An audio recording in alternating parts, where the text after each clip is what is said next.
Olá, sou César Bulara, professor do Departamento de Gestão de Pessoas aqui do Easy Business School. Vamos gravar agora esse webcast, O que você faria com Fátima Carioca. Fátima Carioca é Dean do AESE, nossa escola irmã, fica em Portugal. Fátima, muito bem-vinda. Gostaria que você contasse um pouco para nós do teu trabalho de ser Dean numa escola de negócios como a AESE. E depois a gente já começa essa nossa conversa. Então, olá César, é sempre um gosto vir aqui ao Brasil e estar nesta escola irmã da AES, que é o ISE, aqui em São Paulo. Para contar um pouco de mim, basicamente em termos profissionais, eu estive durante 2 décadas a trabalhar na indústria do software, do desenvolvimento de software, tendo feito uma carreira porque lançámos uma startup de um software específico e durante esses 20 anos, com 5 amigos, levámos essa startup avante. Depois desses 20 anos nessa startup, fui desafiada pela AESE para vir para a AESE ser professora. Mudou muito, hein, o rumo? Exatamente, de tal maneira que não tinha a certeza de ser o ideal e de ser, digamos assim, a segunda etapa da minha trajetória profissional. Graças a Deus tomei a decisão, porque hoje, cada dia que chego à IESE, reconheço que foi a boa decisão, porque muito me entusiasma a missão da IESE, que é, aliás, semelhante à missão do ISE e de todas as escolas irmãs. Sem ser profissionalmente, familiarmente, sou casada, mãe de 3 filhos e, não menos importante, 2 netos. Olha só. Uma Muito riqueza. Bom. E deixa eu te perguntar uma coisa, como é que foi esse convite para ser Dean do AESE? Quando é que chegou e como é que foi? Então, eu já estava na AESE há alguns anos, eu vim para a AESE em 2005, passado uns 10 anos eu já pertencia à direção da AESE, tinha a parte mais académica e também o pelour das pessoas, e nesse momento fui convidada pelo anterior Dean, que depois entretanto foi presidente da AESE, quando eu comecei a servir a AESE como Dean. Foi muito bom porque significa que tive uma mentoria muito próxima, o que em escolas como a nossa, em que a cultura é muito forte e a missão é uma missão de sempre, é muito importante fazer a ligação com o legado, olhar para o futuro, mas respeitar muito o legado. E por isso essa proximidade do anterior Dean foi muito importante. Quantos anos então como Dean do AESE? Eu desde 2014, por isso agora 10 anos. Opa, tá bom. Muito bom. Bom, te proponho o seguinte, vamos então seguir a nossa conversa aqui. Vamos falar agora sobre empresas familiares, né? Vamos. Estamos aqui no Brasil também conduzindo esse programa de empresas familiares desde 2020, contando com a sua ajuda também desde o começo. E acho que uma boa pergunta para começar possa ser essa. Fátima, quais são as vantagens de ser uma empresa familiar? É uma pergunta muito boa, porque às vezes, quando falamos dentro dos programas com protagonistas das empresas familiares ou das famílias empresárias, chega muitas vezes, parece um fardo, digamos assim. Mas de facto é um privilégio, porque tem grandes vantagens pertencer a uma empresa familiar. Desde logo porque tem um sentido de missão muito mais marcado. A família em si sente como uma missão a empresa e a empresa bebe dessa missão muito marcada, portanto, esse sentido grande de missão. Depois porque, como também parte das suas responsabilidades é transmitir o legado, significa que há sempre uma visão de muito longo prazo, relacionado com outro aspecto muito importante, que é o chamado capital paciente, não é? É mais fácil encontrar dentro das empresas familiares acionistas que estejam disponíveis para não receber a curto prazo, porque irão transmitir um legado mais valioso às gerações futuras.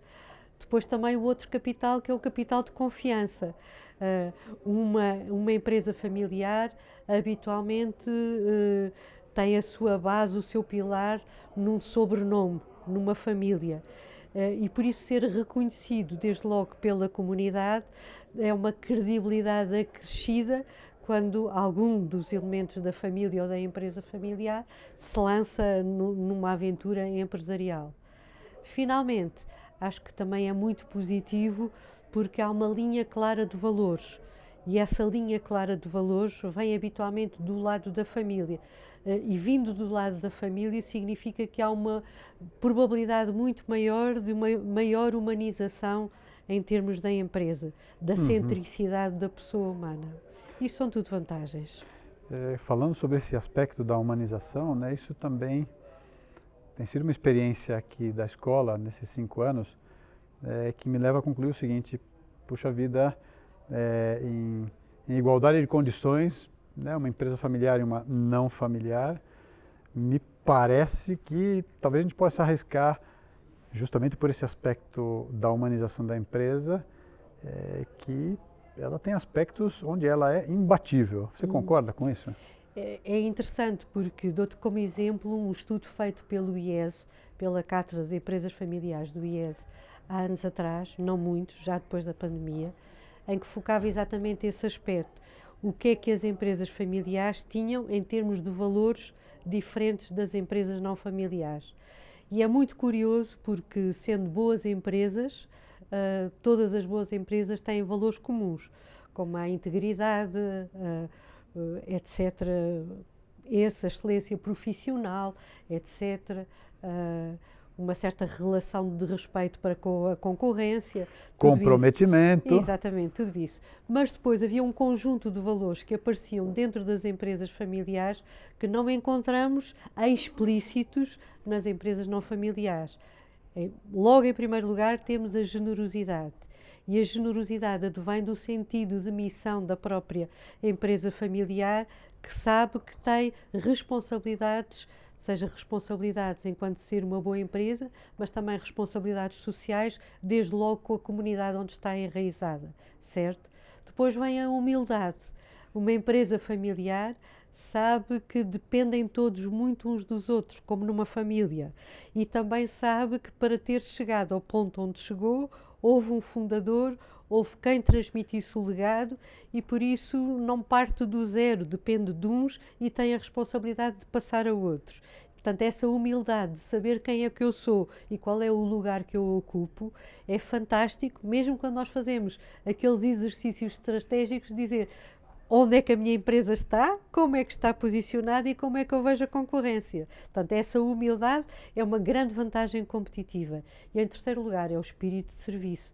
É perceber que, enquanto empresa, estamos ao serviço.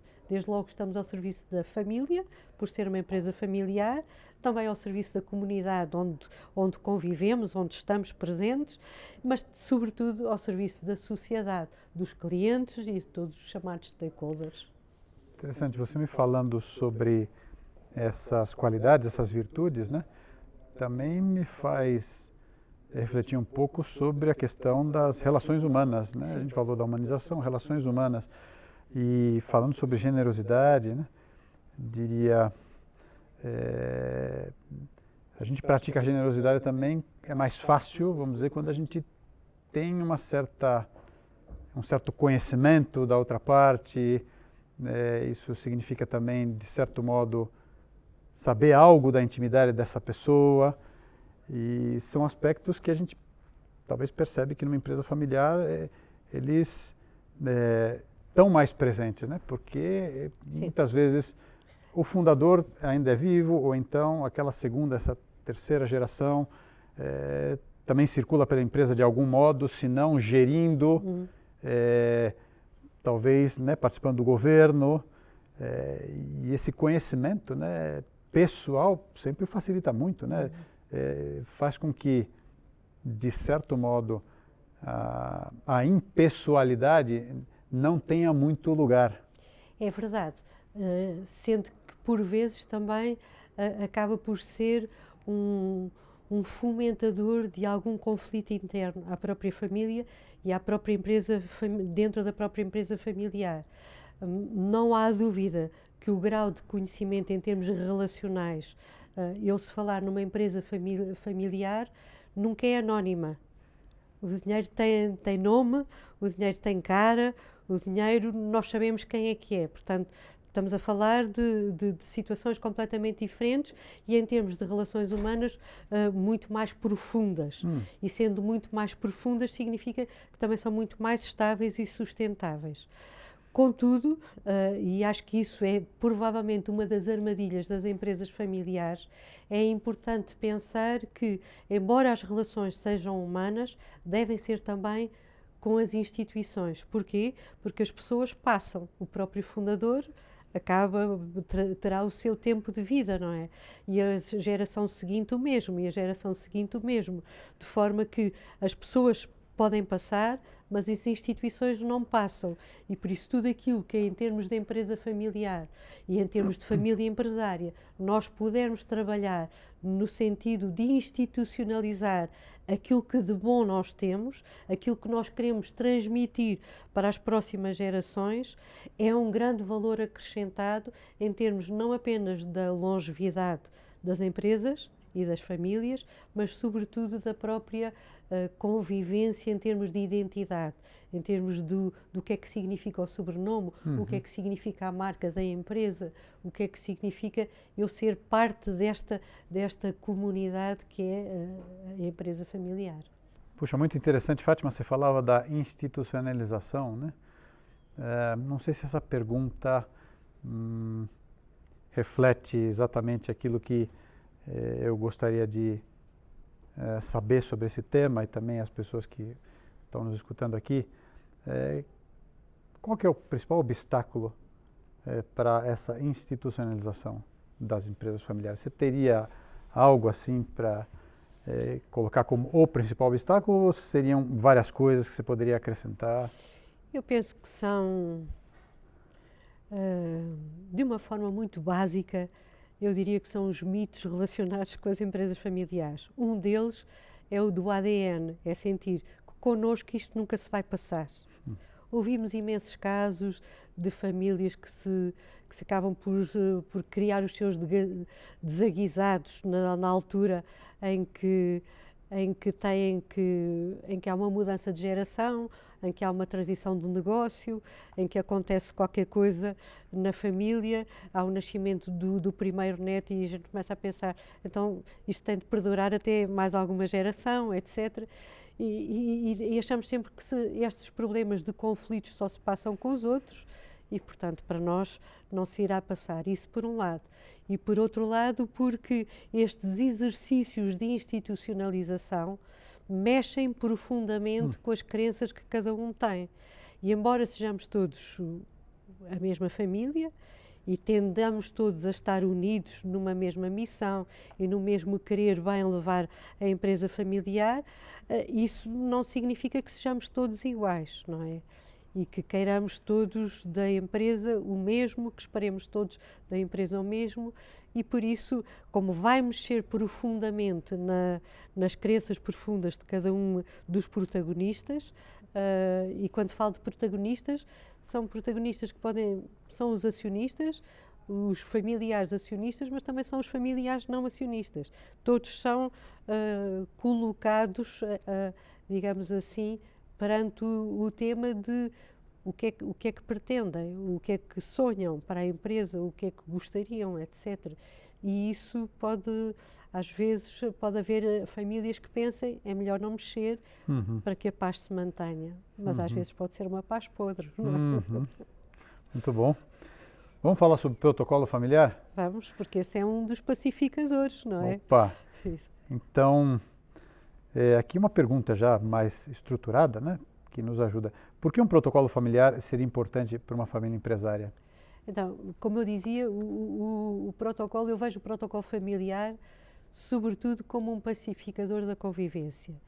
No fundo, ele antecipa um conjunto de temas que podem, no seio de uma família empresária, ou ser tabu ou serem geradores de conflito, certo? Quando estamos em cima deles. Por exemplo, quem é que vai ser o sucessor ou quais são as regras para escolher o sucessor do CEO, do presidente do Conselho de Administração? Isso aí pode ser, quando estamos no momento e não há regras pré-estabelecidas, ser um igniter de conflito. Por isso, o protocolo familiar, o que ele faz para já é um processo. E por isso, sendo um processo, não é um documento que aparece no ar, não é? E num momento. Não, é um processo de reflexão e de reflexão, sobretudo, para dar resposta a um conjunto de perguntas. Por exemplo, eu dizia há bocado as grandes vantagens de ser uma empresa familiar, falava nisso, não é? Vemos nós, enquanto família, as vantagens de ser uma empresa familiar ou não? É porque se não vermos, talvez não seja bom irmos por esse caminho, não é? Portanto, o que é que nós vemos como bom e como positivo e que nos une como missão para a nossa empresa familiar? Para que é que nós existimos, certo?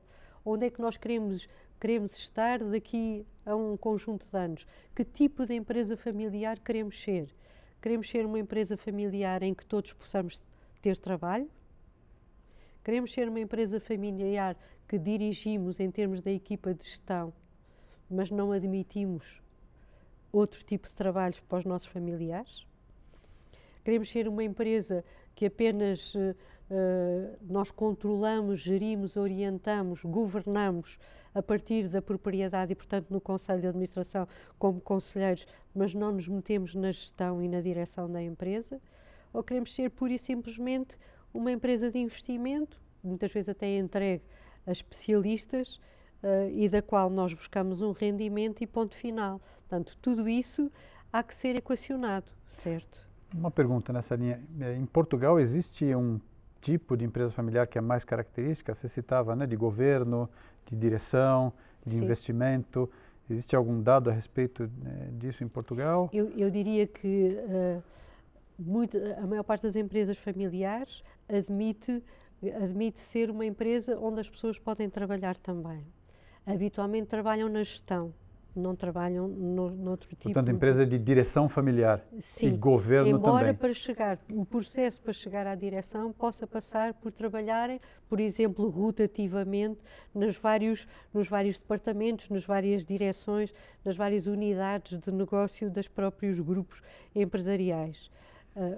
As empresas com centenárias, digamos assim, logicamente, dentro do grupo também têm empresas de investimento. Muitas vezes a partir do family office, não apenas um investimento patrimonial, mas muitas vezes um investimento de equity. Tá bem. E falando sobre o protocolo familiar, quem deveria participar na construção, na revisão desse protocolo? Como garantimos que todos sejam ouvidos e sintam parte? Então, eu diria que todos os que pertencem à família. Isso também há regras quase prévias a fazer o próprio protocolo que especificam quem deve participar na feitura do protocolo. A base deve ser o mais alargado possível, certo? Como protocolo familiar que é, a responsabilidade pertence, em última análise, a proposta final e o documento final pertence ao Conselho Familiar, certo? Ou seja, ao órgão de governança da família empresária. Sendo que pertence a ele, não significa que não sejam auscultados, e há muitas maneiras de o fazer, desde logo todos os familiares de sangue, desde que tenham idade para tal, não é? E muitas vezes há situações em que todos os familiares, não apenas os de sangue, mas os escolhidos, também possam fazer parte desta auscultação. Porque esse ato de escuta, ele é individual, se fazem workshops, é um pouco das duas coisas? Há várias maneiras de o fazer. Eu diria que, como cada família é única, terá a sua melhor maneira de ser feito, não é? Às vezes é uma auscultação, por exemplo, há várias famílias que o fizeram por ramos de família. Há outras auscultações que também várias famílias em Portugal o têm feito, que conheço, que fizeram por geração e, portanto, juntaram os primos e fizeram um exercício de um workshop com os primos para fazer e depois com os primos diretos, depois os primos em segundo grau. Há famílias que criaram uma espécie de focus group, em que os focus group tinham pessoas de várias gerações e dos vários ramos. Há famílias que começaram com uma proposta do Conselho Familiar que depois foi discutida e depois voltou. mas partindo de uma proposta do Conselho Familiar, sendo que no Conselho Familiar já lá estavam representados os vários ramos e as várias gerações, e por isso acharam que já lá tinham um mix suficiente para ter o conhecimento do que é que as pessoas genericamente da família pensavam. E por isso é que eu digo, ou seja, há muitos processos, o que é importante é que uma das ideias principais do protocolo é encontrar vias, mecanismos de que todos tenham as mesmas oportunidades, mas possam livremente escolher o seu próprio caminho, certo? Partindo sempre do princípio importante que é ser acionista numa empresa familiar não é um direito, nem é um dever. É uma escolha pessoal em última análise. E essa escolha pessoal, como qualquer escolha, traz consequências. Essas consequências são a exigência de um maior compromisso. Se eu escolher ser acionista, significa que há um maior compromisso com a empresa familiar e há também uma vontade de transmitir o legado que recebi para as futuras gerações, certo? E por isso é que eu digo, as oportunidades para virem a ser acionistas têm que ser dadas por igual, o que significa que a formação em si, por exemplo, tem de ser igual. A transmissão, o conhecimento, a transmissão das tradições, a informação do que é que se passa na empresa familiar, tudo isso tem de ser dado por igual a todos, certo? Fundo é uma tarefa, né? Exatamente, é uma tarefa, exatamente. Mas depois também tem de ser dada a liberdade de que cada um escolha o seu próprio caminho, sabendo das consequências. Uns escolherão ser acionistas, terão a oportunidade e escolherão ser acionistas, outros acharão que não é por aí o seu caminho e irão por outros caminhos. Esses caminhos devem estar relativamente claros como é que se pode ir por um caminho ou como é que se pode ir por outro caminho dentro do protocolo familiar. E daí ser, de facto, importante que sejam ouvidos todos. Então, Fátima, realmente o protocolo é um processo, né? Sim, é um processo no sentido de que há etapas e passos para serem dados. Um caminho, chamemos-lhe também um caminho. E é um caminho muito, muito interessante porque se aprende bastante com o próprio caminho. Uma família que faça todo o processo de protocolo familiar com sucesso, digamos assim, sai desse processo muito mais unida e muito mais fortalecida. Por isso, além de ser um processo, é de si mesmo algo que traz frutos para a própria família. Então, deixa eu te perguntar uma coisa que está me vindo à cabeça agora aqui. Sendo um processo, cada família também tem um momento, etc. De fato, a família pode estar passando por uma situação onde existem alguns conflitos para serem resolvidos. Entrar num processo de protocolo ajuda, atrapalha, depende. O que você diria? O que você tem observado? A altura ideal para entrar dentro de um processo de construção do protocolo familiar nunca é uma altura de conflito, certo? Porque numa altura de conflito já nós estamos a defender o nosso lado, certo? E cada um está basicamente já presa às suas próprias opiniões e visões e perspectivas. Daí que a abertura necessária para nos escutarmos mutuamente não existe muito no momento de conflito. Por isso eu diria que é preferível arranjar uma solução, mesmo que não seja definitiva para o conflito, e entrar num processo de protocolo mais profundo a seguir. De qualquer das maneiras, o ideal mesmo é antecipar, certo? E diria que da passagem da primeira para a segunda geração é logo o momento de traçar um protocolo. Supostamente, ou preferencialmente, digo, quando o fundador ou a fundadora ou o casal fundador estiver bem, estiver confortável e por isso estiver com abertura para pensar os vários caminhos e o bem dos filhos que tiverem. Quais são as regras ou princípios que fazem a diferença para melhorar o relacionamento da família com o negócio? O que você poderia dizer para a gente? Então, o protocolo familiar, no fundo, abarca, é uma espécie de chapéu de chuva ou de cesto, mais de cesto, onde estão todas essas regras. E essas regras são regras que as regras existem sempre, sejam elas informais ou formais. Mas eu diria que as regras formais, ou explicitar as regras, eu diria que é importante explicitá-las em tudo o que possa ser uma semente de conflito na família. Estamos a falar, por exemplo, do dinheiro, certo? Regras para a distribuição dos dividendos, regras para a liquidez que deve existir na empresa, regras para a valoração das ações, nomeadamente para a valoração das ações quando se pretende sair da sua função como acionista. Muitos de nós queremos as regras como se entra para a empresa, mas depois algum dia nós precisamos de liquidez, como é que nós vamos sair, não é? E por isso, se essas regras estiverem à partida, são importantes. Também regras, por exemplo, que muitas vezes não se pensa, que é quando é que um familiar nunca deixa de ser familiar, mas pode deixar de ser digno da empresa, da família empresária. Imaginemos, por exemplo, e já aconteceu, não é? E já aconteceu, ter comportamentos que não são dignos da família empresária. Imaginemos que um ladrão que não rouba por necessidade, mas por vício, digamos assim, não é?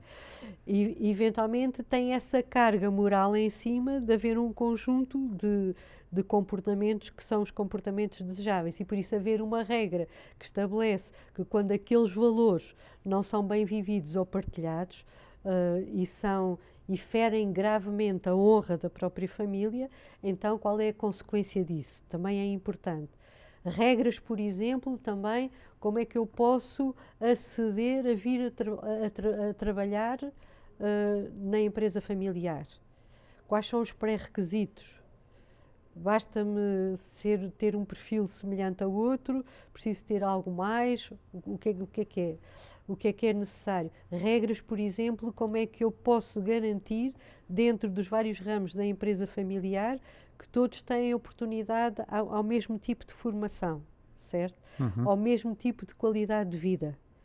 Porque, por exemplo, nos vários ramos da família, uns podem trabalhar na empresa e recebem o seu salário pela empresa, e outros não trabalham na empresa e recebem o seu salário por outro lado qualquer, e outros até não trabalharem profissionalmente e, portanto, nem sequer terem um salário. Como é que eu posso ou devo ou quero estabelecer um nível mínimo de padrão de qualidade de vida, certo?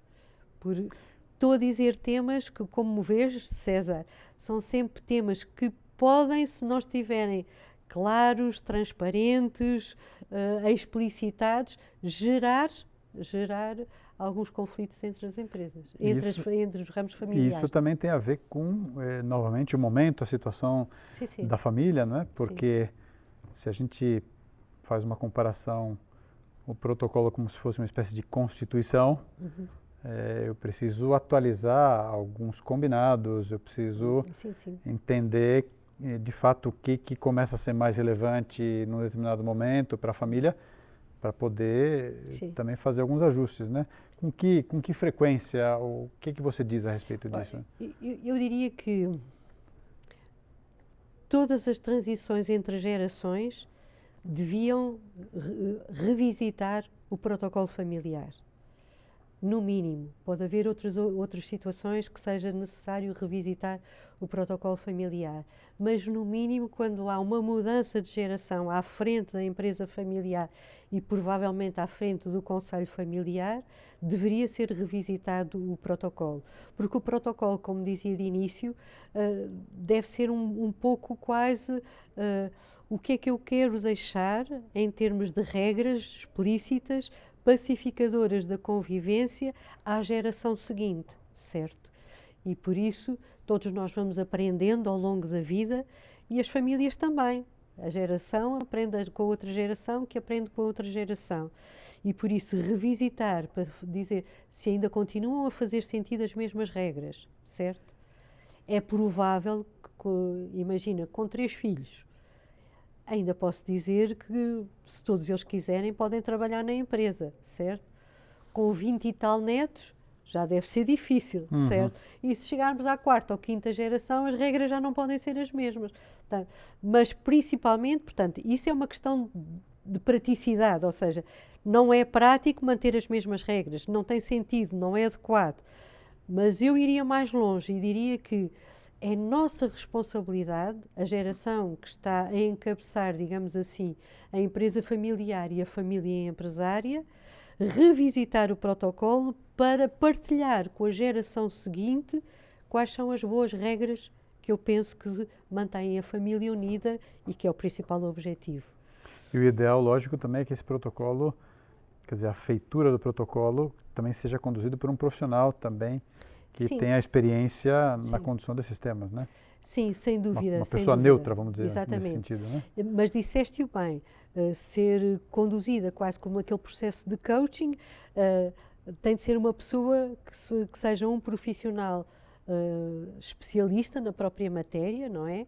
Que traga tudo aquilo que conhece, até de outras famílias, para este processo, mas não que faça o processo, nem que dirija o processo.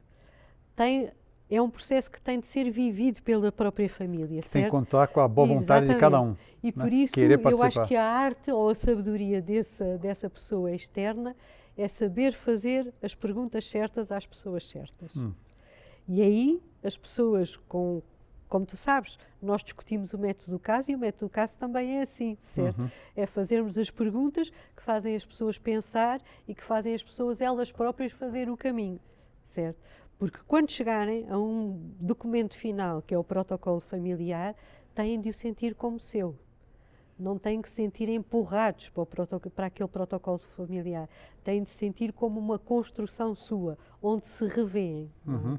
Portanto, não tem fórmula feita, cada família é única e o protocolo de cada família também vai ser à medida daquela família. Exatamente. É um caminho que fazem pelos pés da família. E por isso, mas também é muito gratificante para a família que faz esse caminho. Vamos para um segundo grande tema aqui? Então, olha só, qual é? Sucessão e formação de sucessores. Uau! Tema importante, hein? Sabes quando começa? Então, quando é que começa? Me diz aí. Quando nasce o primeiro filho. Quando nasce o primeiro filho, temos um processo de sucessão. Opa! Ponto. E ele acaba quando? Não acaba, né? Não acaba, se a família não acabar, não acaba, certo? Mas isto para dizer que o processo de sucessão tem etapas. É um processo também e tem etapas. Muitas vezes nós olhamos para a sucessão como um momento da sucessão, certo? Mas, de facto, a sucessão começa com uma sucessão remota, com um processo remoto, que tem a ver com a educação e com a formação dos potenciais sucessores, certo? Lembro-me de um dos reis de Portugal, que foi um grande rei de Portugal, nunca preparado para a sucessão, porque normalmente quem era preparado era o filho primogênito, que depois acabou por falecer num desastre de cavalo, e Dom Duarte acabou por ser o rei. Foi um rei extraordinário, certo? Mas era um rei, por exemplo, muito mais intelectual, não tinha sido treinado para a estratégia. Desenvolveu uma grande estratégia, mas com umas características muito mais soft do que se calhar tivesse sido preparado e treinado para ser rei. Acho que é interessante, e por isso é que eu falava nos potenciais sucessores. Não são raras as famílias em que o sucessor não é o primogênito, certo? Em que o sucessor às vezes é o filho mais novo. Porquê? Porque é aquele que já apanhou o fundador numa outra etapa, é aquele que no ADN é mais parecido com o fundador e que tem aquele espírito empresarial de iniciativa, aquele gosto por construir as coisas. Outras vezes pode ser um sobrinho, pode ser uma sobrinha, pode ser uma filha, etc. Portanto, educar, formar esses potenciais sucessores com igualdade de abertura para seguirem esse caminho é muito importante. Da mesma maneira que é importante, pois, estar aberto a conhecer muito bem cada um desses potenciais sucessores, para que eu escolher o sucessor que melhor convém à empresa, pela competência, pela personalidade, pelo conjunto de sonhos que traz consigo e de ambição que traz consigo, e que seja a pessoa certa para o momento da empresa familiar. Então, falando sobre isso, mito ou realidade é o fato de que o primogênito, muitas vezes, de fato, é cotado, se espera dele que vai ser o sucessor? O que você me diz? É assim que funciona lá em Portugal? Olha, até há pouco tempo era mesmo, porque havia a lei do morgadio. Tá. E pela lei do morgadio, o morgado era o filho primogênito. Inclusivamente absorvia todas as terras, certo? O que significa que mesmo por lei era assim. Certo? Até quando foi assim? Eu diria que até ao século passado. Não há muito tempo, não há muito tempo. Tinha uma coisa boa, que era... Já sabido. Não, por um lado, concentravam toda a preparação naquele rapaz, era sempre o rapaz, não era? Mas, por outro lado, também em termos de património, não havia a diluição do património, que é uma coisa boa, em princípio, não é? Portanto, eu diria que não é tão mito quanto isso, certo? Nos tempos atuais, eu penso que, de facto, é algo que está ultrapassado, não é? E a importância, diria mesmo que a regra de ouro, é a pessoa ideal para a empresa. Porque na empresa a dimensão que interessa em termos da escolha é mérito, é competência, é personalidade, é também como uma pessoa que seja que viva de tal maneira apaixonada pelos valores da família, que consegue transportar os valores da família para a própria empresa. Portanto, é uma pessoa que é o garante disto tudo, do mérito, da competência, que leva aos resultados e ao desempenho da empresa, mas não apenas financeiro, como em todas as dimensões, nomeadamente a social, que chega pelos valores familiares, não é? Essa pode ser o mais velho, mas pode ser outro qualquer, e por isso é que é importante esta igualdade de formação. Também é importante a igualdade de formação, não apenas para a sucessão. Podem não suceder, mas vir a ser acionistas, e por isso é importante também estarem bem formados. E podem não ser acionistas, mas basta que sejam familiares, e isso também é importante, estarem bem formados. O pior que acontece nas famílias, deve ser só em Portugal, porque no Brasil não deve acontecer, que é, estão assim todos à volta da mesa do domingo. Há um que trabalha e que é o CEO, ou uma que é a CEO da empresa, e que tem aos seus ombros toda a carga de levar a empresa para a frente, certo? Depois há os outros que são acionistas e que até compreendem e estão sintonizados. Depois há os outros que não querem nem saber da empresa, não querem ser acionistas e que por qualquer coisa que digam a nível da mesa gera ali um conflito porque não estão alinhados, não entendem o que é que se está a passar.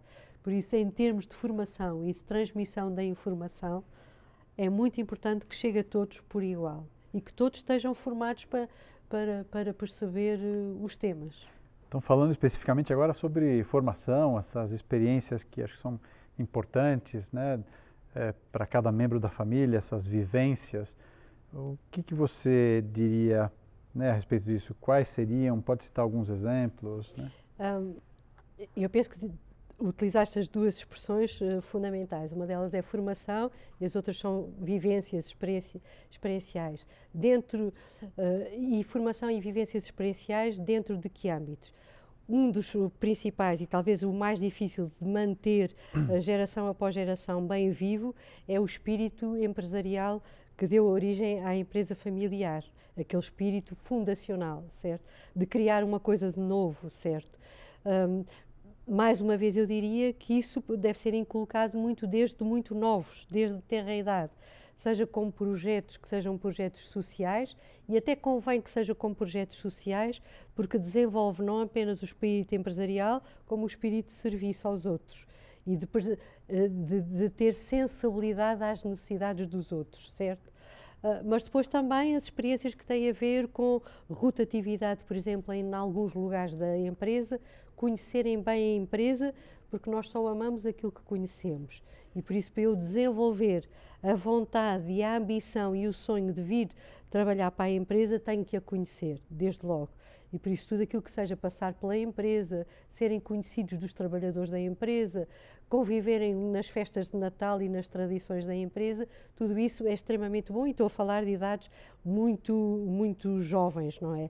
Depois algumas outras responsabilidades à medida que vão crescendo e que sejam adequadas às idades também é bom. O que é que também é bom? Terem mundo, certo? E já lá chego depois à formação. Mas o terem mundo, eu posso não sair da empresa, ou seja, passar da família para trabalhar na empresa e ter imenso mundo. O que é que significa esse ter mundo? Exatamente. Olha, cultura geral? Por exemplo, cultura geral, basicamente uma cultura geral e uma curiosidade sobre o que é que se passa no mundo. O que é que está a evoluir no mundo dos negócios? O que é que está a evoluir em termos geopolíticos? O que é que está a evoluir nas ciências? O que é isso da inteligência artificial e o que é que nos pode levar? Portanto, essa curiosidade por tudo o que está palpitante no mundo, certo? Eu estava a brincar, mas estou a falar a sério. Por exemplo, se vierem fazer um programa do ISE, certo? E tiverem a metodologia do caso, dão a volta ao mundo sem sair aqui da secretária, certo? Ou seja, há muitas maneiras de dar mundo. O que é importante é que tenham mundo. Há famílias, por exemplo, lá em Portugal, acontecem vários protocolos familiares em que os rapazes e as meninas só podem ir trabalhar para as empresas depois de terem trabalhado numa empresa externa, certo? Para trazerem esse mundo empresarial, certo? Mas não é obrigatório que assim seja. Pode ser, pode não ser.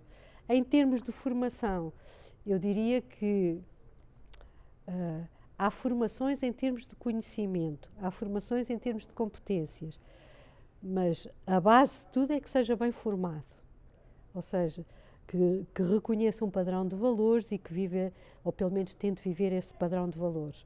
Depois, em termos dos conhecimentos, são aqueles que são habituais, ou seja, eu para ser acionista ou para ir trabalhar numa empresa enquanto direção, preciso de saber o que é uma empresa, preciso de saber como é que se gera uma empresa, o que é importante na gestão da empresa, preciso de ter alguns conhecimentos sobre finanças, nem que seja ler um balanço, certo? Também há alguns conhecimentos sobre fiscalidade, para isto tudo, nem que seja para ser um bom acionista. Preciso de conhecer essas coisas todas. Depois, em termos das competências, todas as competências que têm a ver com a criação ou com a preparação de liderança são competências que qualquer jovem de uma empresa familiar, de uma família empresária, deve desenvolver por si mesmo. Liderar-se a si mesmo, liderar a família, liderar a empresa familiar, tudo isso. E é essas, sabes tu bem quais é que são.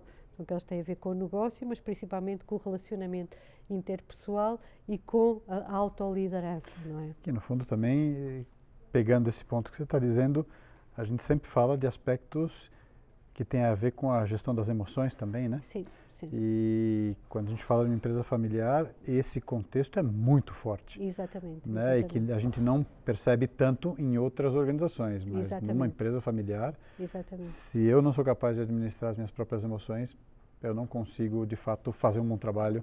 Talvez eu não seja a pessoa Certo. adequada para ocupar essa posição Exatamente. dentro da empresa. Né? Por isso é que quando eu dizia que para obter um perfil adequado para os órgãos de governança, a personalidade também é muito importante. Não apenas os conhecimentos, nem a trajetória profissional, nem sequer apenas, por exemplo, a autoridade que nós conseguimos gerar-nos ou fazer com que os outros nos reconheçam, mas a própria personalidade, certo? E também é exatamente por isso que a institucionalização, seja dos órgãos de governança, seja do protocolo familiar ou de outro conjunto qualquer de regras explícitas entre todos, é tão importante. Porquê? Porque transporta para o âmbito da racionalidade aquilo que habitualmente na família é muito emocional. A distribuição do dinheiro é muito emocional, mas se eu tiver regras políticas no protocolo familiar, eu transporto para o nível da racionalidade aquilo que supostamente era muito emocional. Pergunta que a gente também percebe que é complexa, mas deve ser feita. Como conduzir bem um processo de sucessão? Há quem diga que existem vários protagonistas no processo de sucessão.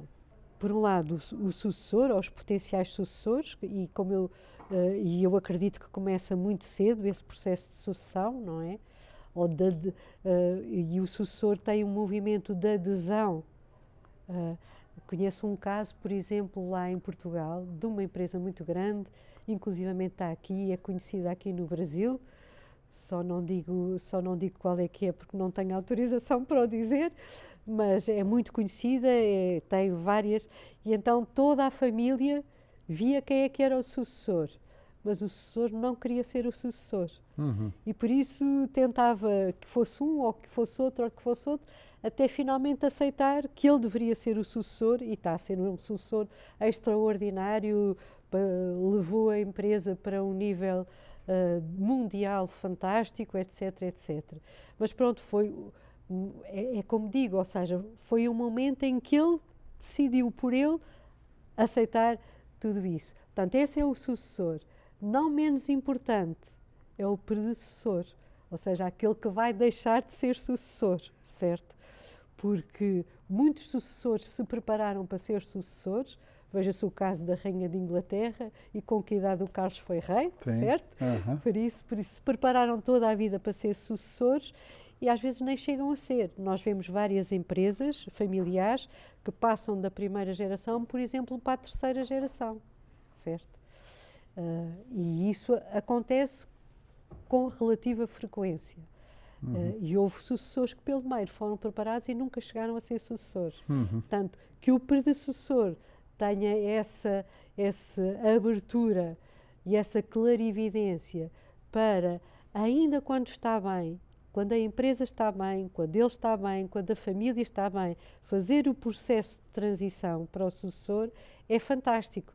Porque ele, por exemplo, uma coisa tão simples como não só pode acompanhar o sucessor e, portanto, o legado, manter-se fiel ao que foi desde a sua fundação, não é?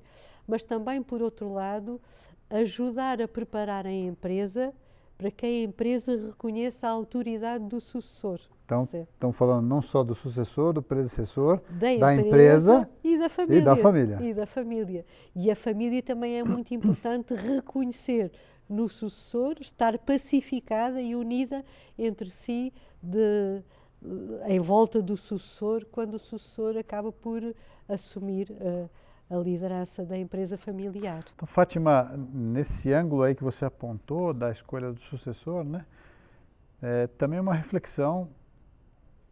Puxa, de fato não deve ser tão comum assim essa adesão de toda a família na figura de um sucessor que é indicado por quem o precede, né? Aqui existe uma área cinzenta, né, onde as empresas têm que navegar. Fala um pouquinho disso, por favor. Como é que é isso? Habitualmente, quando é do fundador para a segunda geração, acontece muito isso, não é? Depois, de geração em geração, começa-se a complicar um pouco mais e às vezes não é um caminho tão linear quanto eu estava a explicar, certo? Contudo, a adesão, quer da família, a quem acaba por ser escolhido, e a adesão, o reconhecimento da autoridade dentro da empresa para quem foi escolhido é extremamente importante e não terá sucesso se assim não for. É preferível, muitas vezes, então, escolher alguém que seja independente para liderar a própria empresa e não ser ninguém da família, do que estar a fazer por um caminho que vai desunir a família e, quando desune a família, vai enfraquecer a própria empresa, certo? As várias vozes que se ouvem depois são muito problemáticas. Lembro-me, por exemplo, de um caso que foi um misto. Foi interessante porque foi um misto. Porque foi uma passagem de uma primeira para uma segunda geração e o pai tinha 3 filhos e disse aos filhos, são vocês que vão ficar a ser o Conselho de Administração, os 3, por igual, cotas por iguais, e vocês têm de se entender sobre quem é que deve ser o sucessor.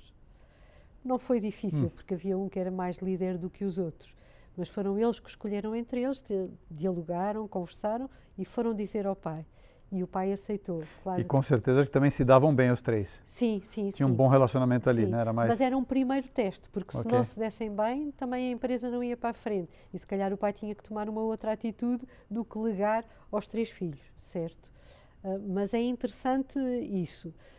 Esse processo acabou por ser muito interessante porque o pai, não só fez isso dessa forma, certo? Aceitou, disse, vocês vão escolher, mas depois dizem-me e eu aceito ou não a escolha que vocês fizerem. Ou seja, ele sabia à partida quem é que ia escolher, certo? Pronto.